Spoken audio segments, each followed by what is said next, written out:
ಗುರು, ನೀವು ಈ ಮಾತನ್ನ ಹೇಳಿರ್ತೀರಾ ಇಲ್ಲಾಂದ್ರೆ ಕೇಳಿರ್ತೀರಾ. ಆ ಸಿನಿಮಾ ಬ್ಲಾಕ್ ಬಸ್ಟರ್ ಆಯ್ತು, ಈ ಸಿನಿಮಾ ಬ್ಲಾಕ್ ಬಸ್ಟರ್ ಆಯ್ತು, ಆ ಸಿನಿಮಾ ಅಷ್ಟು ದುಡ್ಡು ಮಾಡ್ತು, ಈ ಸಿನಿಮಾ ಇಷ್ಟು ದುಡ್ಡು ಮಾಡ್ತು ಅಂತ. ಆದ್ರೆ ಸಿನಿಮಾ ಇಂಡಸ್ಟ್ರಿಯಲ್ಲೇ ಮೊಟ್ಟ ಮೊದಲ ಬಾರಿ ಬ್ಲಾಕ್ ಬಸ್ಟರ್ ಆಗಿರೋ ಸಿನಿಮಾ ಯಾವ್ದು ಅಂತ ಗೊತ್ತಾ?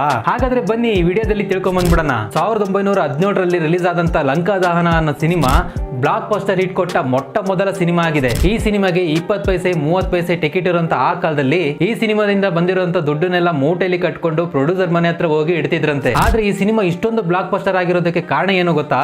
ಆಗಿನ ಕಾಲದಲ್ಲಿ ರಾಮಾಯಣ ಬರೀ ಓದ್ತಾ ಇದ್ರು ಅಷ್ಟೇ. ಅದೇ ರಾಮಾಯಣದಲ್ಲಿನ ಲಂಕಾ ದಹನದ ಸ್ಟೋರಿ ತಗೊಂಡು ಈ ಸಿನಿಮಾ ಮಾಡಿದ್ದಾರೆ. ಈ ಸಿನಿಮಾ ತೆಗೆದಿದ್ದು ಬೇರೆ ಯಾರು ಅಲ್ಲ, father of the India cinema ಅಂತ ಕರೆಸ್ಕೊಳ್ಳಂತ ದಾದಾ ಸಾಹೇಬ್ ಪಾಲೇಕ್ ಅವರು. ಈ ಸಿನಿಮಾ ಒಂದು ಸೈಲೆಂಟ್ ಮೂವಿ ಆಗಿದೆ. ಇದರಲ್ಲಿ ಯಾವುದೇ ರೀತಿ ಡೈಲಾಗ್ಸ್ ಅನ್ನೋದು ಇರೋದಿಲ್ಲ. ಮತ್ತೆ ಇದರಲ್ಲಿ ಗಣಪತ್ ಸಿಂಧೆ ಅವರು ಹನುಮಂತನ ಕ್ಯಾರೆಕ್ಟರ್ ನ ರೋಲ್ ಮಾಡಿದ್ದಾರೆ. ಅಂದಾಗೆ ಈ ಮೂವಿಲಿ 2 ಸೀಕ್ರೆಟ್ ಇದೆ. ಅದೇನಪ್ಪಾ ಅಂದ್ರೆ, ಆಗಿನ ಕಾಲದಲ್ಲಿ ಹೆಣ್ಮಕ್ಳನ್ನ ಸೋಷಿಯಲ್ ಲೈಫಿಗೆ ತರೋದಕ್ಕೆ ಬಿಡ್ತಾ ಇರ್ಲಿಲ್ಲ. ಆ ಹೆಣ್ಣು ಮಕ್ಳನ್ನ ಪರದೆ ಹಿಂದೆನೆ ಇಡ್ಬೇಕಾಗಿತ್ತು. ಮತ್ತೆ ಹಾಗಿದ್ರೆ ಈ ಸಿನಿಮಾದಲ್ಲಿರೋ ಮುಖ್ಯವಾಗಿರುವಂತ ಸೀತಾಮಾತೆಯ ಪಾತ್ರನ ಯಾರು ಮಾಡಿದ್ರು? ಅಣ್ಣಾ ಸಲುಂಕೆ ಅಂತ ಆಕ್ಟರ್ ಒಬ್ರಿದ್ರು. ಅವರೇ ಈ ಸಿನಿಮಾದಲ್ಲಿ ಶ್ರೀರಾಮ ಮತ್ತೆ ಸೀತಾದೇವಿಯ ಕ್ಯಾರೆಕ್ಟರ್ ನ ಪ್ಲೇ ಮಾಡಿದ್ರು. ಅದು ಆ ಕಾಲದಲ್ಲಿ VFX ಕಂಪ್ಯೂಟರ್ ಏನು ಇಲ್ದಿರುವಂತ ಕಾಲದಲ್ಲಿ ಡಬಲ್ ಆಕ್ಟಿಂಗ್ ಮಾಡಿದ್ದಾರೆ ಅಂತಂದ್ರೆ ನೀವು ಯೋಚನೆ ಮಾಡಿ ಹೇಗ್ ಮಾಡಿರ್ಬೋದು ಅಂತ. ಮತ್ತೆ ಈ ಸಿನಿಮಾ ಮೊಟ್ಟ ಮೊದಲ ಬಾರಿ ಮುಂಬೈಯಲ್ಲಿ ರಿಲೀಸ್ ಆದಾಗ ಜನಗಳು ಸ್ಲಿಪ್ಪರ್ ಅನ್ನ ಹೊರಗಡೆ ಬಿಟ್ಬಿಟ್ಟು ಈ ಸಿನಿಮಾನ ನೋಡಿದ್ದಾರೆ. ಮತ್ತೆ ಜನರಿಗೆ ಅನಿಸ್ತಾ ಇತ್ತು ಈ ಸಿನಿಮಾದಲ್ಲಿ ರಾಮ, ಸೀತಾ ಮತ್ತೆ ಆಂಜನೇಯ ನಿಜವಾಗ್ಲೂ ಇದಾರೆ ಅಂತ. ಹಾಗಾಗಿ ಸ್ಲಿಪ್ಪರ್ನೆಲ್ಲ ಹೊರಗಡೆ ಬಿಟ್ಬಿಟ್ಟು ಈ ಸಿನಿಮಾನ ಪೂರ್ತಿಯಾಗಿ ನೋಡ್ತಾ ಇದ್ರು.